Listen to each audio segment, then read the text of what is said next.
사무엘상 15장 10절에서 23절까지의 말씀 다 찾으신 줄 믿고 제가 먼저 한 절, 여러분이 한 절 이렇게 교독하며 읽도록 하겠습니다. 제가 먼저 읽겠습니다. 여호와의 말씀이 사무엘에게 임하니라. 이르시되 내가 사울을 왕으로 세운 것을 후회하노니 그가 돌이켜서 나를 따르지 아니하며 내 명령을 행하지 아니하였습니다 하신지라. 사무엘이 근심하여 온 밤을 여호와께 부르짖으니라.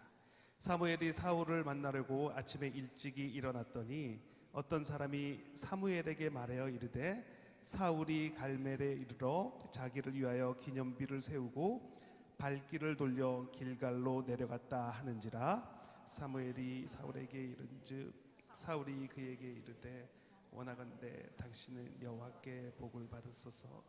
내가 여호와의 명령을 해하였나이다 하니 사무엘이 이르되 그러면 내 귀에 들려오는 이 양의 소리와 내게 들리는 소의 소리는 어찌 됨이니까 하니라. 사울이 이르되 그것은 우리가 아말렉 사람에게서 그렇고 백성이 당신의 하나님 여호와께서 제사를 하여 양들과 소들 중에서 가장 좋은 곳을 당하여 그 외의 것은 우리가 진멸하였나이다 하는지라.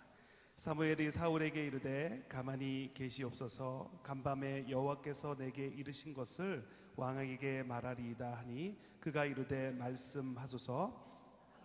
이르되 왕이 스스로 작게 여길 그때 이스라엘 지파의 여호와께서 왕에게 기름을 부어 이스라엘 왕으로 삼으시고 또 여호와께서 왕을 길로 보내시며 이르시기를 가서 죄인 아말렉 사람을 진멸하되 다 없어지기까지 치라 하셨거늘 왕이 여호와의 목소리를 청종하지 아니하고 탈취하기만 급하여 여호와께서 악하게 여기시는 일을 행하였나이다. 사울이 사무엘에게 이르되 나는 실로 여호와의 목소리를 청종하여 여호와께서 보내실 길로 가서 아말렉 왕 아각을 끌어왔고 아말렉 사람들을 진멸하였으나 다만 백성이 그 땅을 멸할 것 중에서 가장 좋은 것으로 길갈에서 당신 여호와께 제사하려 양과 소를 끌어왔나이다 하는. 사무엘이 이르되 여호와께서 번제와 다른 제사를 그의 목소리를 청종하는 것을 좋아하심같이 좋아하시겠나이까.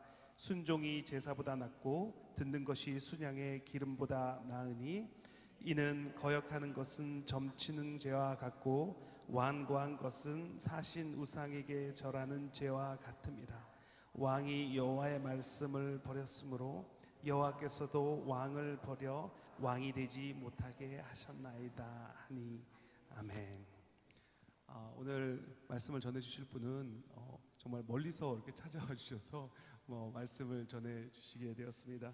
세계복음 선교연합회 총무로 섬기고 계시는 김수현 총무 목사님께서 나오셔서 하나님의 말씀대로 사는 법이라는 제목으로 말씀을 전해주시겠습니다. 나오실 때 할렐루야로 환영해 주시기 바랍니다. 할렐루야.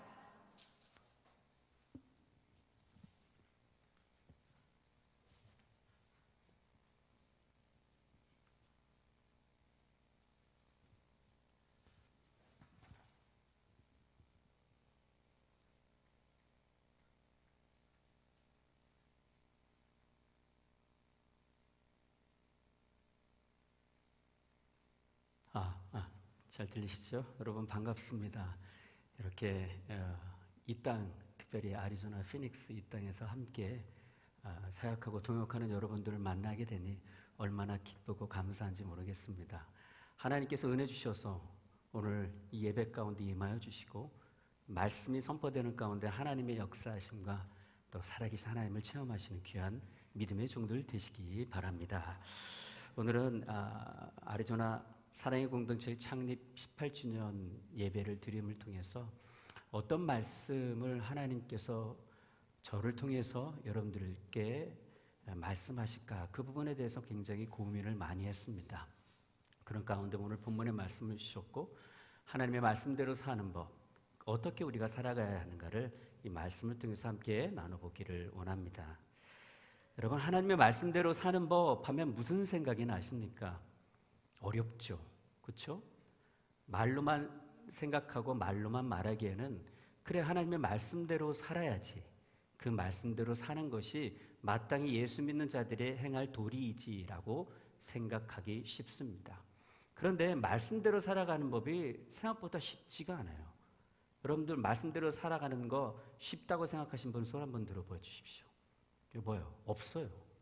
말씀대로 살아가야 함에도 불구하고 말씀대로 살지 못하는 것이 우리들의 신앙생활의 길입니다. 그럼에도 불구하고 성경은 우리에게 말씀대로 살아가는 법을 가르쳐주고 교훈하고 있습니다.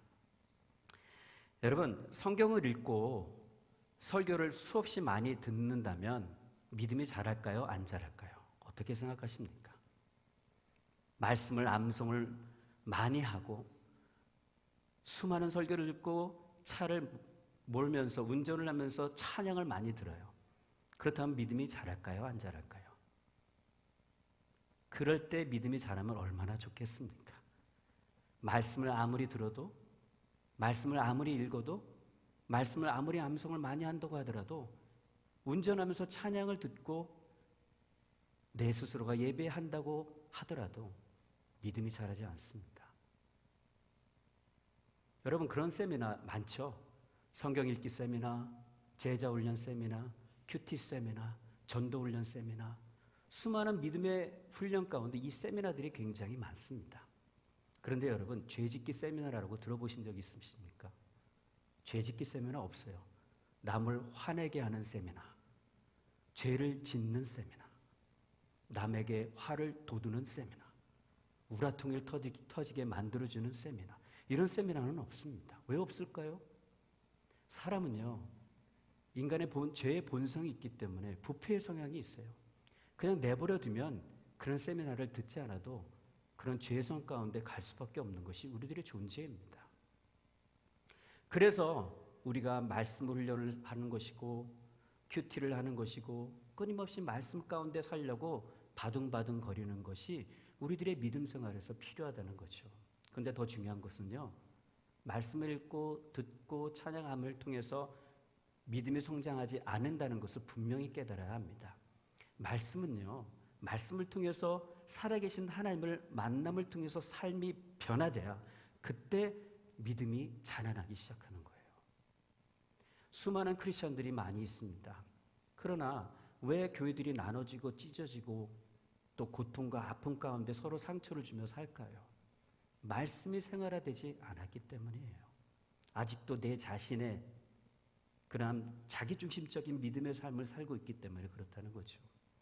자, 하나님의 말씀대로 사는 법, 어렵지만 쉬운 것입니다. 왜냐하면 하나님의 말씀대로 우리 스스로는 살아갈 수가 없어요.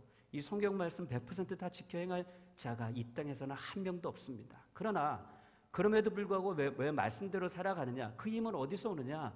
성령 하나님께서 주시는 힘으로 우리가 말씀대로 살아갈 수 있기 때문입니다. 우리의 힘으로는 절대 못하는 거죠.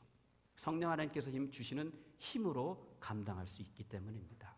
저는 사랑의 교회 공동체가 창립 18주년 기념 예배를 맞이하는 가운데 말씀으로 삶이 변하고 이 땅을 변화시키는 귀한 믿음의 종들이 되시기를 간절히 축원합니다.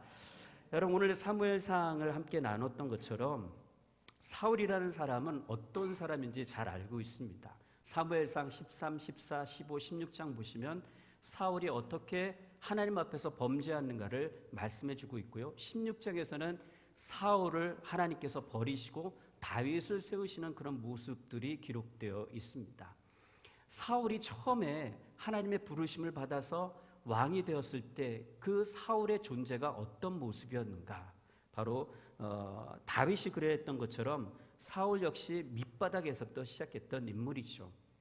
소떼를 돌보던 목부의 자리에서 이스라엘 왕의 자리에 앉게 되었습니다. 인물이 출중하고 능력도 있는 사람이었어요. 하나님께서 그를 뽑아서 이스라엘의 초대 왕으로 세우셨습니다. 그에게 성령 하나님의 감동을 주어 예언케 하셨고 용맹을 주셨고 싸움에도 능하게 해주셨다는 거죠. 하나님께서 힘을 주셨다는 거예요. 그래서 사울이 이스라엘의 초대 왕이 되었는데 사울이 어떤 존재였는가? 바로 하나님의 큰 능력을 경험하고 입었음에도 불구하고 블레셋 세력과 아말렉 족속을 쳐서 이겼음에도 불구하고 왜 사울이 하나님 앞에서 불순종하고 범죄하여 그 자리를 내려놓게 되었는가? 그 이유는 사무엘상 13장 14절에 이렇게 기록하고 있습니다. 지금은 왕의 나라가 길지 못할 것이라 여호와께서 왕에게 명하신 바를 왕이 지키지 아니하였으므로 여호와께서 그 마음에 맞는 사람을 구하여 그 백성의 지도자로 삼으셨느니라. 다윗을 세울 것이라고 말씀하시는 거죠. 왜요? 이유가 무엇입니까? 하나님의 마음에 맞지 않았던 거죠. 하나님의 말씀을 온전히 지키지 못했던 거죠. 하나님의 마음에 맞았던 다윗과 하나님의 마음에 맞지 않았던 이 사울의 모습들은 정말 우리가 눈여겨보고 그 말씀이 왜 그렇게 됐는가를 찾아볼 필요가 있다는 것입니다.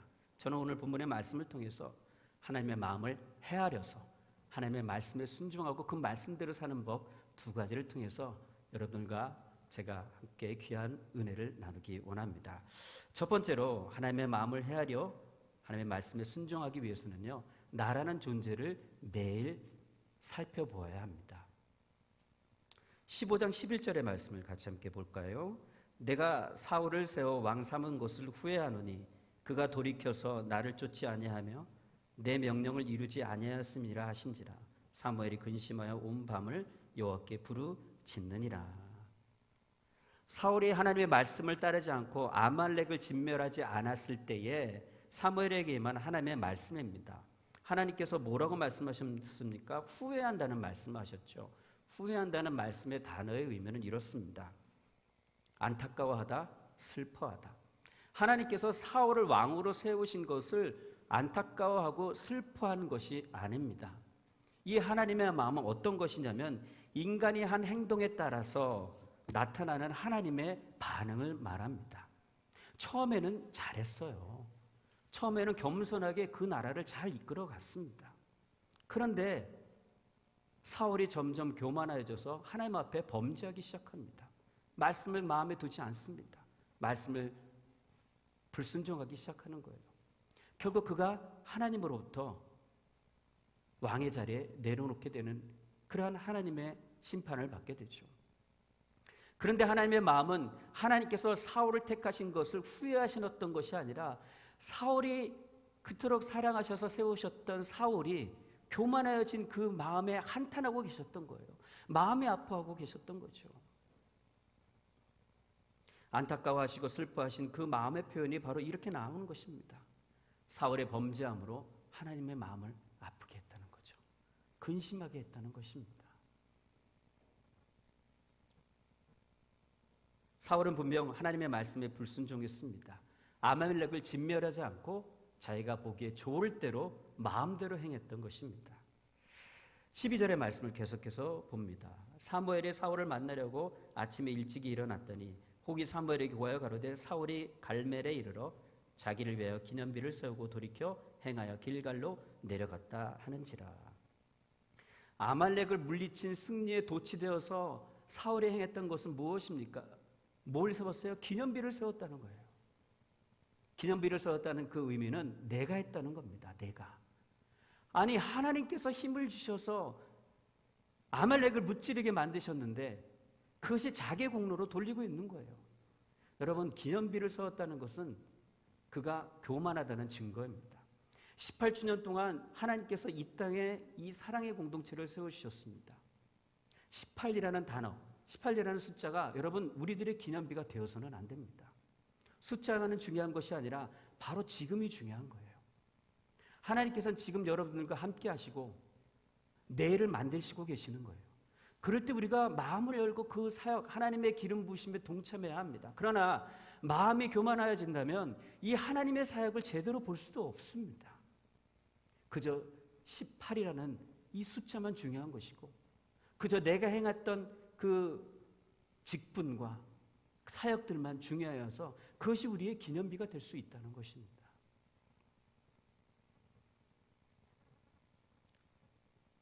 때로 우리는 이렇게 이야기합니다. 하나님께서 하셨습니다. 하나님께서 인도해 주셔서 잘 감당했습니다. 그런데 정말 우리의 마음을 돌아보길 원합니다. 내가 정말 하나님께서 힘을 주셔서 잘 감당했습니다라는 겸손의 마음으로 이런 고백을 하고 있는가? 아니면은 이렇게 감사했습니다라면서 그 뒤에는 내 자신의 마음이 더 드러나고 싶은 마음은 없는가? 자랑하고 싶은 마음은 없는가? 오래 신앙생활하다 보면 또 직분을 감당하다 보면 여러 가지 교회 안에서 내가 행했던 공로들이 드러나기 쉽습니다. 드러날 수밖에 없죠. 장로님으로, 권사님으로, 집사님으로, 또 교육자로 그 사역을 감당하다 보면 내 이름이 어느 순간에 드러나기를 원하는 부분들이 참 많이 있어요. 그럴 때가 여러분들 스스로가 기념비를 세우고 있다는 증거가 되는 거예요. 하나님은 이 기념비 세우는 것을 좋아하지 않으십니다. 내가 진정 하나님께서 함께 하셔서 이 기념비를 세우게 하셨다면 좋은 거예요. 그러나 하나님의 은혜를 생각하지도 않고 내 자신의 공로, 힘, 남에게 인정받으려 했던 그 모든 것을 통해서 기념비가 세워졌다면 그 기념비는 하루속히 빨리 없애버리고 하나님께 나아가 해결을 해야 합니다. 그런데 사울은 그 모습을 하나님 앞에서 어떻게 변명을 합니까? 참으로 놀라운 변명을 하고 있죠. 13절의 말씀을 보십시오. 사울에게 이른즉 사울이 그에게 이르되 원컨대 당신은 여호와께 복을 받으소서. 내가 여호와의 명령을 행하였나이다. 여호와의 명령을 행했다고 그렇게 고백하고 있어요. 어떤 것입니까? 14절에 사무엘이 가로되 그러면 내 귀에 들려오는 이 양의 소리와 내게 들리는 소의 소리는 어찌 미나이까? 사울이 가로되 그것은 무리가 아말렉 사람에게서 끌어온 곳인데 백성이 당신의 하나님 여호와께 제사하려 하여 양과 소의 가장 좋은 것을 남기며 그 외의 것은 우리가 모두 진멸하였나이다. 그 스스로가 하나님의 말씀에 다 순종했다고 이야기하는 거예요. 여러분 어떻게 생각하십니까? 사울이 다 순종했습니까? 아니죠. 순종하지 않았어요. 분명히 하나님께서 모든 것을 진멸하라고 말씀하셨습니다. 그러나 사울이 어떤 변명을 합니까? 가장 좋은 것을 하나님을 위해서 가져왔다는 거예요. 사울이 생각하기에 이것은 자기가 하나님의 앞에서 순종했다고 생각하는 겁니다. 참으로 놀랍지 않습니까? 하나님께서 모두 남녀노소를 불구하고 다 진멸하라고 말씀하셨음에도 불구하고 그가 생각하기에 이 부분은 좋기 때문에 하나님께 드리면 얼마나 좋을까라는 생각을 하고 있었다는 거죠. 그래서 하나님, 저는 말씀에 다 순종했습니다. 그래서 이 모든 것을 다 좋은 것들만 가지고 왔습니다라고 고백을 합니다. 그리고 그것을 통해서 하나님 여호와께 제사하려고 했다고 말하죠. 자기의 욕심을 경건의 모양으로 바꾸려고 하는 거예요. 자기의 탐욕을 경건의 모양으로 바꾸려고 하는 사울의 모습이죠. 우리는 사울의 모습을 통해서 때로는 내 욕심, 내 유익 때문에 하나님의 일을 하는 것으로 합리화하고 있지는 않는가? 여러분, 우리 돌아봐야 돼요. 하나님의 말씀대로 살아가는 법은요, 어렵지 않습니다. 쉬워요. 바로 이런 부분이 생겼을 때 말씀이 나한테 뭐라고 얘기하는가? 그 말씀을 통해서 내가 무엇을 바꿔야 되고 회개할 부분이 무엇인가를 바로 볼 수 있어요. 그러면 성령 하나님께서 감동을 주셔서 말씀대로 살아갈 수 있는 힘과 능력을 주신다는 거죠. 사울은 교만해졌기 때문에 하나님의 말씀이 그 안에서 그대로 임하는 것을 거부하고 있었던 거죠. 이어서 17절에 사무엘이 하는 말씀을 들어보십시오. 사무엘이 가로되 왕이 스스로 작게 여길 그때에 이스라엘 지파의 머리가 되지 아니하셨나이까? 여호와께서 왕에게 기름을 부어 이스라엘을 왕으로 삼으시고 또 왕의 길로 보내시며 이르시기를 가서 죄인 아말렉 사람을 진멸하되 다 없어지기까지 치라 하셨거늘 어찌하여 왕이 여호와의 목소리를 청종치 아니하고 탈취에게만 급하여 여호와의 악하게 여기시는 것을 행하였나이까? 사울은 왕이 될 당시에 자기 스스로를 아주 작고 비천한 자로 여겼어요. 그리고 왕으로 선축되었을 때 뭐라고 얘기하냐면 자기는 가장 작은 베냐민 지파의 한 명이고 그 베냐민 지파 중에서도 아주 보잘것없는 사람이라고. 그래서 어떤 일을 하였냐면 짐 보따리에 숨기도 했다는 거죠. 왕으로 선출되었을 때 사울이 이런 사람이었어요. 근데 불과 2년밖에 지나지 않았는데 사울이 이렇게 교만하게 변해 있었던 거죠. 2년밖에 되지 않았는데.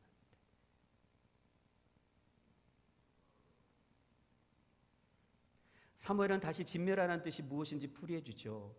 어째 왕이 여호와의 목소리를 청종치 아니하고 탈취하기만 급합니까? 여기 탈취하다는 원어의 뜻은요, 마음이 글로 날아갔다는 뜻이 있어요. 탈취물을 생각해 보십시오. 보기에 좋고 아름답고 아주 좋은 것들을 가져왔다고 얘기했잖아요. 그런데 사울의 마음이 그 탈취물에 마음이 날아간 거예요. 빼앗겼던 거죠. 욕심과 탐욕이 자기도 모르게 생겨진 겁니다.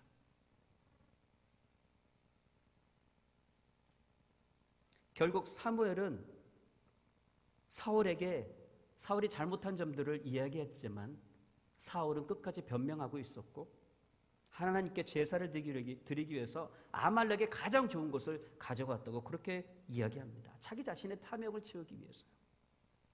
마음에 좋은 것들로 인해서, 눈에 보기에 좋은 것들로 인해서 홀딱 마음이 빼앗겨 버린 거예요. 빠져버린 거죠. 창세기 3장 6절에 여자가 그 나무를 본즉 먹음직도 하고 보암직도 하고 지혜롭게 할 만큼 탐스럽기도 해서 선악과를 따먹었습니다. 눈에 보기에 아주 좋아 보였기 때문에. 시편 3절에 보면은 악인은 그의 마음의 욕심을 자랑하며 탐욕을 부리는 자는 여호와를 배반하며 멸시하느니라라고 말씀합니다. 여러분, 사울의 불순종은 욕심과 탐욕으로 인한 교만으로 시작된 것입니다. 사랑하는 성도 여러분, 우리의 이름을 드러내고 싶은 자랑, 또 우리가 행했던 그 모든 자랑이 있을 수 있어요. 아니면 눈에 보기에 좋은 것으로 인해서 가지고 싶은 탐욕, 분명히 우리는 이 땅에서 믿음의 삶을 살면서 피할 수 없는 것입니다. 왜냐하면 좋은 것, 안 좋은 것을 구별할 수 있는 눈이 있기 때문에. 그렇다고 우리가 눈을 뽑아버릴 수는 없어요. 이런 현실의 삶 속에서 과연 우리가 어떤 믿음으로 살아가야 할까? 욕심들이 없는 사람은 이 세상에 없습니다. 그저 크고 작음의 차이죠. 그러면 어떻게 이 욕망들, 욕심들을 이기며 살아갈 수 있을까? 그 17절에서 사무엘이 이기는 방법에 대해서 말씀하고 있습니다. 17절에 보시면 사무엘이 가로되 왕이 스스로 작게 여길 그때에 이스라엘 지파의 머리가 되지 아니하였나이까. 네. 교만하지 않고 탐욕으로 살지 않는 법, 우리가 어떤 존재였는가를 바로 아는 것이에요. 그래야 교만함과 탐욕을 버리고 하나님 앞에서 살 수 있게 되는 것입니다. 사울을 왕으로 세우신 분은 누구입니까? 하나님이죠. 우리가 날마다 기억해야 되는 것은 우리의 출발점이 어디로부터 시작되었는가 하는 거예요. 여러분들 예수 그리스도를 영접하였습니다. 영원한 생명을 얻었습니다. 여러분들의 뜻대로, 여러분들의 힘으로 이렇게 되었습니까? 아니에요. 이 구원의 은혜는 하나님의 선물이라고 에베소서에서 분명히 말씀하고 있어요. 그렇기 때문에 우리는 죽을 수밖에 없었던 존재였고 이런 영원한 생명을 얻을 수 있는 존재가 아니었다는 것, 우리의 출발점이 어디에서 시작되는가를 바로 아는 게 우리가 하나님의 말씀을 순종하고 말씀대로 살아가는 법을 배우게 된다는 것입니다. 사랑하는 사랑의 공동체 성도 여러분, 처음을 잃지 않는 게 중요해요. 항상 그렇게 말씀을 들어왔죠. 첫사랑을 잃지 말라, 초심이 중요하다, 수없이 많은 말씀을 들어왔습니다. 그 말씀들이 맞는 말씀이에요. 처음에 가졌던 그 하나님에 대한 크신 사랑들, 여러분, 사랑의 공동체 교회가 18년 전에 세워졌을 때에 박동진 목사님 또 모든 성도들이 어떤 마음으로 이 교회를 세웠을까? 18년이 지난 이 순간에 우리는 또한 앞으로 10년, 20년을 바라보며 우리 후손 세대들을 위해서 어떤 마음으로 새롭게 마음을 가지고 시작해야 될 것인가? 처음 하나님께서 부어주셨던 은혜를 잊지 않아야 합니다. 여러분, 얼마나 교회를 위해서 눈물을 흘리며 기도하고 계십니까? 얼마나 내 자신이 하나님 앞에서 죄인됨을 고백하며 눈물을 흘리며 회개하고 계십니까? 회개는요, 단 한 번만 해서는 안 되는 거예요. 매 순간순간마다 해야 돼요. 하나님께서 부어주신 은혜에 감사하고 눈물을 흘리며 얼마나 기도해야 했습니까? 이 재단이, 이 교회가 그런 눈물의 씨를 뿌리며 하나님의 도우심과 역사하심으로 하나님, 이 지역에서 잃어버린 영혼들에게 복음을 전하고 하나님의 사랑을 전하는 귀한 교회가 되게 하여 주옵소서. 이런 믿음으로 우리들의 첫 출발점을 생각하고 죽을 수밖에 없었던 우리들을 살려주신 하나님의 은혜를 생각하는 저와 여러분들이 되기를 바랍니다. 에베소서 2장 3절에서 5절에 이렇게 말씀합니다. 전에는 우리도 다 그 가운데서 우리 육체의 욕심을 따라 지내며 육체와 마음에 원하는 것을 하여 다른 이들과 같이 본질상 진노의 자녀였더니 궁일에 풍성하신 하나님이 우리를 사랑하신 그 큰 사랑을 인하여 허물려 죽은 우리를 그리스도와 함께 살리셨고 너희가 은혜로 구원을 얻은 것이라. 어느 누구도 공로를 하나님 앞에 내놓을 사람이 없어요. 왜냐하면 거저받았기 때문이죠. 여러분 왜 교회에서 섬기십니까? 받은 은혜가 크기 때문에 섬겨야 돼요. 교회가 왜 갈등이 있는지 아십니까? 교회가 왜 싸움이 있는지 아십니까? 교회가 왜 지역에서 선한 영향을 끼치지 못하고 있는지 아십니까?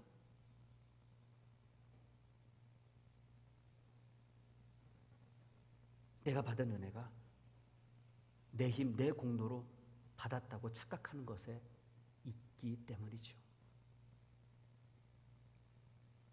늘 하나님이 주신 은혜에 감사하고 과거에 내가 어떤 존재인지를 항상 생각하는 것. 그럴 때 하나님께서 부어주신 은혜를 통해 말씀에 순종하는 삶을 살 수 있습니다. 여러분 정말 말씀을 가까이 하십시오. 가까이 하시되 읽고 묵상하는 것에만 그치는 것이 아니라 그 말씀을 삶에서 적용하고 보십시오. 하나님의 나를 통해서 어떤 삶을 펼치시고 계시는지 그 부분을 조금 더 주의 깊게 살펴보시기 바랍니다. 그래서 하나님의 나라는 먹는 것과 마시는 것이 아니요 오직 성령 안에서 위와 평강과 희락이라. 성령 안에서 의와 평강과 희락을 누리시고 하나님께 영광을 얻으는 거룩한 사랑의 공동체가 되시기를 간절히 축원합니다. 두 번째로 하나님의 마음을 헤아리며 말씀에 순종하기 위해서는요 전적인 순종으로 살아야 되는 거예요. 사무엘에 전한 말씀은 무엇이었습니까? 아말렉을 치라는 거예요. 아말렉을 치되 남녀노소를 구분하고 모두 다 진멸하라는 거예요. 전부 다 죽이라는 거죠. 하나님 좀 잔인하십니다. 그렇게 생각이 들 수가 있죠.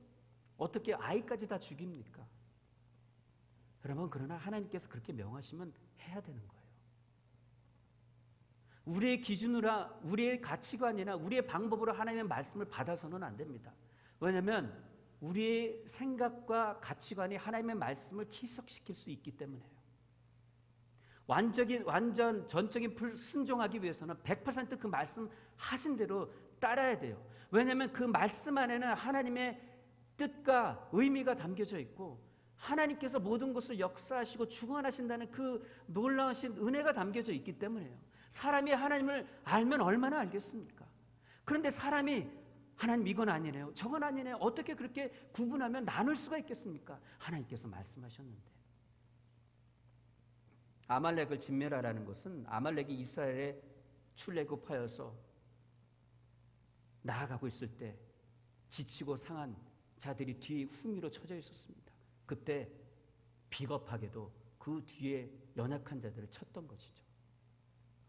그래서 하나님은 400년 후에 그 지은 그들의 죄를 잊지 않으시고 그 죄값을 치르게 하신 거예요. 완전히 다 멸하라.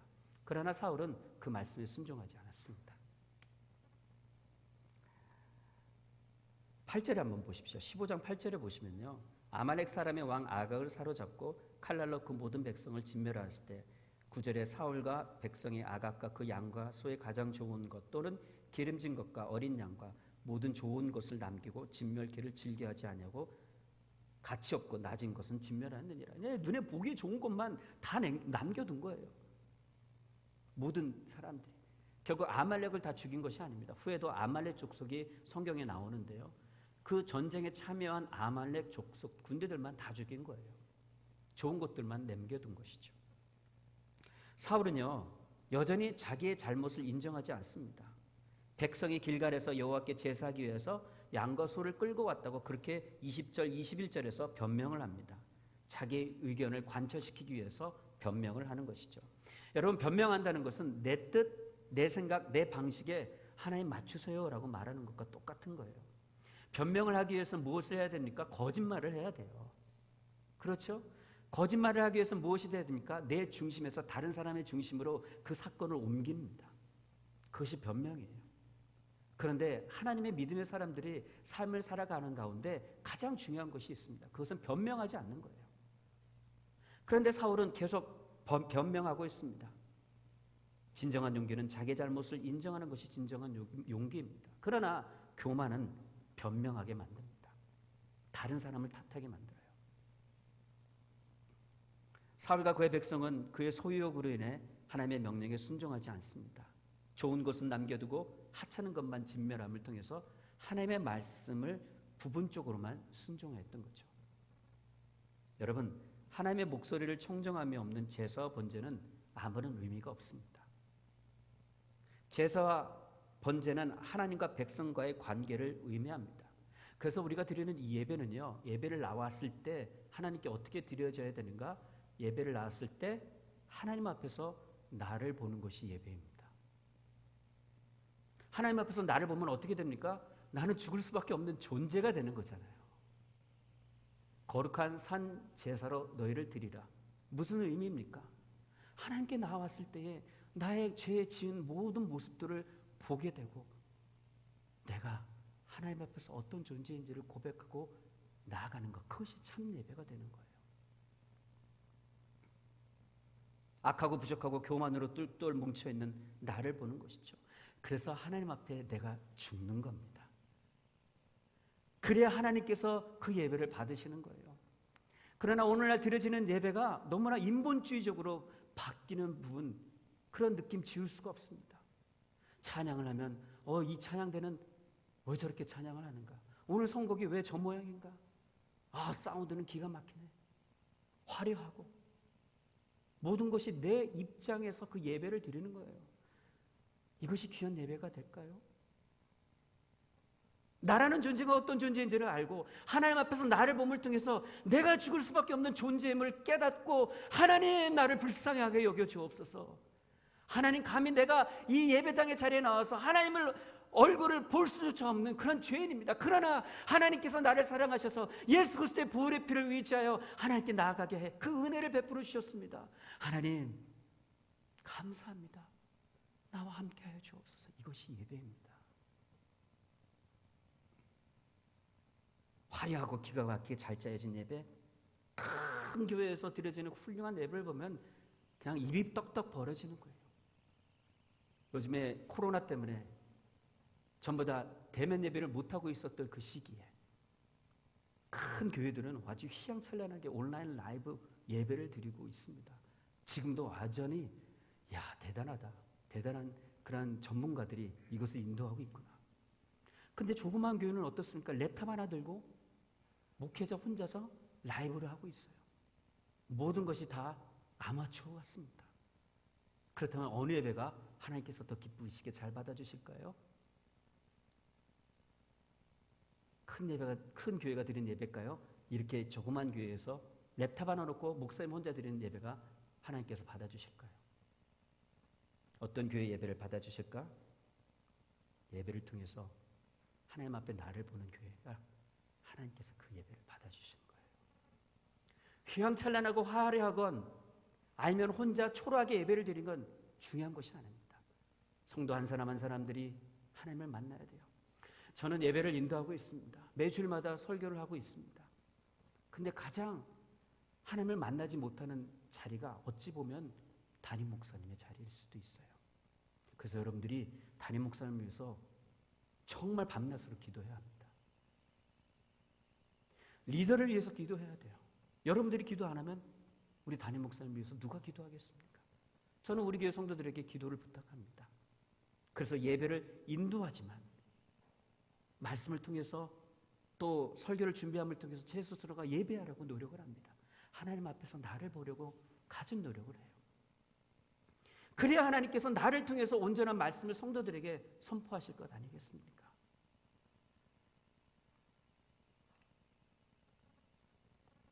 사람은 자기 자신의 노력이나 특정한 행위로 하나님 앞에 설 수 있다고 생각을 합니다. 큰 착각이에요. 이런 사람은 사울처럼 하나님은 안중에도 없습니다. 그냥 내가 내 주체가 이런저런 행위로 잘하면 된다고 생각하는 거예요. 예배를 보면 하나님이 좋아하시고 헌금을 잘 드리면 교회가 좋아하고 많이 드리면 드릴수록 내 이름이 드러나기 때문에 복을 받게 되고 봉사 열심히 하면, 여러분 이런 생각, 이런 의식을 여러분들이 버리지 않으면요, 순종이 제사보다 낫다는 이 말씀이 결코 여러분들의 삶에서 스며들지 않을 거예요. 순종이 제사보다 낫다? 수없이 많이 들어왔지만 이 말씀이 여러분들에게 깊이 있게 다가오지 않을 것입니다. 이러한 어떤 행위의 의식이 자칫하면 내가 순종하는 것처럼 착각하게 만들기 때문에요. 여러분, 사울은 분명 순종했어요. 그런데 부분적인 순종만 한 거예요. 그렇다면 그 사울의 순종은 순종이라고 말할 수 있을까요? 불순종이죠. 내가 이런 착각을 할 수 있어요. 교회가 이런 착각을 할 수 있습니다. 요 정도만 순종하고 요 정도만 하면 되겠지. 근데 그거를 순종으로 생각한다니까요. 거기 문제가 있어요. 불순종입니다. 여러분, 예수님께서 용서하라고 하셨죠. 원수를 용서하라고. 그러면 70번씩 7번이라도 용서하라고 말씀하셨는데 과연 그 숫자를 세어가면서 하나님, 예수님께서 용서하라고 말씀하신 의미일까요? 아니에요. 100% 순종하라고 말씀하신 거예요. 그런데 내가 좋아하는 사람, 내 말을 잘 듣는 사람, 그 사람에게는 용서합니다. 그렇죠? 아이, 괜찮아. 에이, 내가 용서할게. 근데 나를 싫어하고 나를 불편하게 만들고 나와 갈등 있는 사람이 나에게 잘못을 저질렀다? 절대 용서 안 합니다. 그런 사람에게는 어떻게 말씀을 적용합니까? 눈에는 눈, 이에는 이다. 그러면서 자기가 말씀에 순종했다고 얘기하는 거예요. 자칫 잘못하면 사울처럼 이렇게 부분만 순종하는 것을 놓고 전적으로 다 순종했다고 착각이 될 수 있다는 거죠. 오늘날 교회가 이 말씀을 들어야 합니다. 여러분들도 이 말씀을 분명하게 마음에 새겨야 합니다. 미안해. 괜찮아. 그럴 수 있어. 나도 예전엔 그랬으니까. 빨리 끝낼게. 네. 맞아요. 그런 부분이에요. 여러분, 인간으로서 하나님께 드리는 최고의 행위는 예배라고 볼 수 있어요. 그 예배는 하나님께서 원하시는 대로 드려야 됩니다. 가인과 아벨의 예배는 왜 가인의 예배를 왜 하나님께서 누구는 받으시고 누구는 받지 않으셨는가? 마음이 어떤 상태로 하나님께 진심으로 드려졌는가에 따라서 하나님께서 그 예배를 받으신다는 거예요. 남편과 부부가 주일날 아침에 싸워서 예배 드리러 나옵니다. 마음이 엄청 찝찝하죠. 그런데 막 찬양하고 말씀의 은혜를 받으려고 노력을 합니다. 예수님께서 뭐라고 그러셨어요? 싸우고 불편한 관계가 있으면 예배에 오기 전에 분명히 화해하고 하나님께 나와라고 말씀하셨어요. 예수님께서는 또 말씀하셨습니다. 두세 사람이 모인 곳에 내가 너와 함께 하겠느니라. 우리는 기도할 때 자주 이 말씀을 인용하죠. 하나님, 2명 이상이 모였으니 우리와 함께하여 주옵소서. 여러분, 그 말씀의 의미는 그것이 아니에요. 화해하라, 화평하라. 그러면 내가 너와 함께하겠느니라고 말씀하신 거예요. 가장 중요한 것이 바로 그런 부분이죠. 예배 나올 때에 하나님의 성품에 맞게 예배를 드려야 돼요. 위선된 예배를 드리지 않아야 합니다. 사람을 속이고 예배를 드리면 거짓 예배가 되는 거예요. 부당한 이익을 취하고 있는데 하나님 앞에 나와 헌금을 드리면 하나님을 기만하는 예물이 되는 거예요. 형제를 업신여기고 험담하고 뒷담하고 하나님께 나오는 그 행위는 축복보다는 오히려 하나님의 꾸짖음을 받을 만한 행위죠. 죄송합니다. 사람을 해코지하고 보복하고 운전하는 거 보고 주일날 아유 저를 죽일 사람 막 그러면서 예배 와서 막 찬양하고 하나님을 모욕하는 행동이 될 수 있어요. 그래서 여러분, 우리들이 일상의 삶에서 이 하나님의 말씀을 잘 순종하기 위해서는요, 우리가 일상에서 어떤 삶을 살아가고 있는가를 잘 살펴볼 필요가 있어요. 너무나 크리스천이 이것을 안 합니다. 믿음은 믿음이고 교회 생활은 교회 생활이고 사회생활은 따로야. 자꾸 이원론적으로 신앙생활을 분리시키려고 하니까 거기에 문제가 있고 하나님의 말씀이 스며들지가 않는 거예요.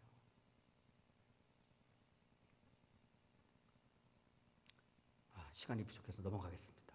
하나님이 우리를 사랑하시기 때문에 내가 부족하고 내 속에 선한 것이 없는 것을 알지만 하나님께 전적으로 나를 드리는 것, 그 마음을 하나님께서 분명히 알고 계세요.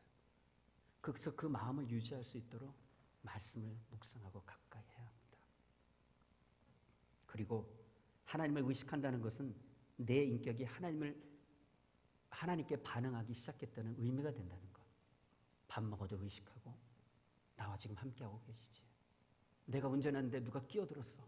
아유, 저런 나쁜 하나님 축복합니다. 그러면서 나아가는 것이 일상의 삶에서 우리가 해야 될 것이에요. 이럴 때 적용 안 하면 언제 적용할까요? 무슨 큰 문제만 있을 때 적용하시겠습니까? 아니면 조그만 부분 속에서 하나님의 살아계심을 경험하고 그 말씀을 적용하시겠습니까? 사람이 생각하기에 가장 좋은 것을 하나님께 드렸지만 그것은 사람의 생각일 뿐입니다. 18주년 기념 예배를 통해서 여러분 마음을 다 열고 이 자리에 오셨을 줄 압니다. 이젠 이 자리부터, 오늘부터 중요한 거예요. 내일이 중요하고 미래가 중요한 겁니다. 오늘 하나님께서 우리를 빚고 계십니다. 성령 하나님께서 여러분 이 자리에 여러분들의 마음을 움직이고 계십니다. 이 순간부터가 중요한 것이고요. 이 순간을 통해서 내일을 만드시는 하나님의 은혜를 경험하시는 귀한 믿음의 공동체가 되기를 간절히 축원합니다. 말씀을 맺겠습니다. 하나님은 번제와 제사보다 그분의 목소리를 듣고 순종하는 것을 더 좋아하십니다. 더 기뻐하시는 거죠. 제사는 죽는 것이고 순종은 사는 것입니다. 우리가 생각하는 기준, 그런 우리가 생각하는 가치관을 통해서 하나님보다 먼저 앞서서는 안 됩니다. 하나님의 말씀이 먼저야 돼요. 하나님의 말씀이 그대로 임하게 우리는 순종하며 살아가야 합니다. 여러분 공동체에 이 말씀을 제가 읽어드리겠습니다. 이 말씀을 붙들고 한번 오늘 하루 한번 묵상해 보십시오. 신명기 11장 13절에서 15절입니다. 신명기 11장 13절에서 15절 제가 읽어드릴게요. 내가 오늘 너에게 명하는 내 명령을 너희가 만일 청종하고 너희 하나님 여호와를 사랑하여 마음을 다하고 뜻을 다하며 섬기면 여호와께서 너희 땅에 이른 비 늦은 비를 적당한 때에 내리시니 너희가 곡식과 포도주와 기름을 얻을 것이요 또 가축을 위하여 들에 풀이 나게 하시리니 내가 먹고 배부를 것이라. 아멘. 여호와 하나님을 사랑하여 말씀에 청정하면 부족함 없이 하나님께서 부어주신 은혜를 경험하게 될 것이다라고 말씀하고 계세요. 이 말씀에 전적으로 순종하여서 하나님의 큰 은혜와 사랑을 받고 하나님 앞에서 사람 앞에서 이 지역, 이 피닉스가 여러분들 이 교회를 통해서 엄청난 하나님의 역사하심과 죽은 자들, 상한 심령들이 하나님께 돌아오는 놀라운 은혜를 경험케 하는 거룩한 믿음의 종들을 되시기를 간절히 축원합니다. 이 시간 같이 함께 기도할까요? 우리 좀 기도했으면 좋겠습니다. 성령 하나님께서 여러분들의 마음을 만지시도록 여러분 오늘 주신 말씀을 생각해 보십시오. 여러분 우리 안에 숨어있는 사울을 찾아내야 합니다. 그래서 그것을 버려야 합니다. 버릴 때 회개해야 돼요. 예수 그리스도의 보혈의 피를 의지하여 회개해야 합니다. 예수님의 보혈의 피는요 하나님께서 나에게 오시는 길을 열고 그 보혈의 피는 우리로 하여금 하나님께 나아갈 수 있는 길을 열어줍니다. 하나님, 나를 위해서가 아니라 내 이름을 위해서가 아니라 나를 스스로 영화롭게 하고 그 욕망들을 위해서가 아니라 하나님을 위해서, 하나님의 나라를 위해서 하나님을 사랑하여 하나님께 나아갑니다. 서로 겸손으로 허리를 동이고 교만한 자를 싫어하시는 하나님, 겸손한 자들에게 은혜를 주시는 하나님의 하나님 되심을 알고 그분 행하신 일들을 삶 속에서 바라보며 말씀 속에서 만나고 하나님의 임재를 삶 속에서 경험하고 늘 날마다 갈급하며 목말라하며 하나님께 나아가는 저희들 되게 하여 주옵소서. 이 시간 한번 통성으로 기도하시는 시간 되기 원합니다. 같이 기도할까요? 하나님 감사합니다. 채워주신 하나님의 은혜 안에 아버지 하나님 우리가 얼마나 많은 것들을 하나님 마음을 아프게 하고 나아왔는지 하나님 우리를 용서하여 주시고 살아계신 하나님이 어떤 분이신지를 체험하고 하나님 말씀 가운데 우리가 나아가는 선포하는 저희들 될 수 있도록 주여 역사하여 주셨기를 소원하고 기도합니다. 아버지 하나님이여 하나님을 사랑하여 마음과 뜻과 정성을 다하여 하나님을 섬기는 하나님의 우리 땅에 이 공동체에 늦은 비와 이른 비를 허락하여 주실 것을 하나님께서 역사해 주시고 인도해 주시어 기회를 간절히 소원합니다. 아버지, 마음을 변화시켜 주옵소서. 하나님 말씀 앞에 순종하고 그 말씀대로 살아갈 수 있는 저희들이 될 수 있도록 주여 역사해 주시어 기회를 간절히 소원합니다. 아버지, 하나님의 뜻, 하나님의 역사하심, 하나님의 만져주심의 은혜가 우리 가운데 임하기를 간절히 소원하오니 하나님 역사여 주옵소서. 채워주옵소서. 이 사랑의 공동체 위에 하나님의 거룩하신 은혜가 임할 수 있도록 주여 도와주시고 은혜와 자비를 베풀어 주옵소서. 역사여 주옵소서. 인도하여 주옵소서. 여러분, 오른손으로 여러분들 가슴에 대십시오. 제가 여러분들을 위해서 기도해 드리겠습니다. 하나님 아버지, 감사합니다. 우리는 죽을 수밖에 없었던 존재였습니다. 세상의 어떤 것과도 비교할 수 없는 그 하나님의 커다란 사랑과 은혜를 받은 우리들, 이 말씀을 통해서 하나님, 우리 사랑의 공동체가 이제 앞으로 나아갈 방향들을 온전하게 보게 하여 주시고, 아버지, 우리가 이런 존재였으니 날마다 여호와 하나님을 사랑하여 마음과 뜻과 정성을 다하여 하나님을 섬기며 나아가게 하여 주시고, 이 피닉스 이 땅에 이른 비와 늦은 비를 적당한 때에 내려주셔서 하나님의 풍성한 은혜를 누리고 나아가는 우리 사랑의 공동체 교회 되게 하여 주옵소서. 서로가 사랑하고 서로가 화목하고 아름다운 믿음의 공동체를 보게 하여 주옵소서. 너희가 서로 사랑하여 내 제자가 되라고 말씀하신 예수님, 그러면 이 세상이 너의 모습을 보고 나의 제자가 된 것을 알게 될 것이다 라고 말씀하셨던 것처럼, 하나님, 우리 안에서 시작된 하나님의 놀라운 은혜가 오늘부터 펼쳐지게 하시고 하나님의 영광을 드러내는 귀한 우리 교회 공동체 되게 하여 주옵소서. 예수님의 이름으로 감사하며 기도드리옵나이다. 아멘.